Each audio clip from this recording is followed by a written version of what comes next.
নবাব এলএলবির পরিচালক অনন্য মামুন এবং অভিনেতা শাহিন মৃধা কারাগারে।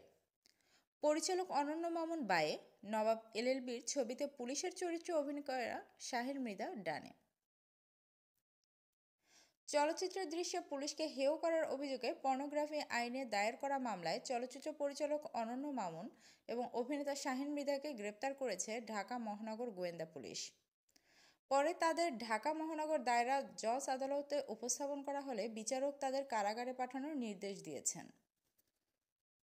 বৃহস্পতিবার 24 ডিসেম্বর দিবাগত মধ্যরাতে অনন্য মামুন এবং শাহিন মৃধাকে গ্রেপ্তার করা হয়।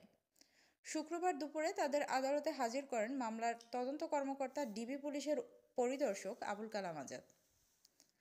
আদালতে তদন্ত কর্মকর্তা রমনা থানায় দায়ের করা মামলার 2 আসামিকে কারাগারে আটক রাখার আবেদন করেন। ঢাকা মহানগর হাকিম মইনুল ইসলাম তাদের কারাগারে রাখার আবেদন মঞ্জুর করেন।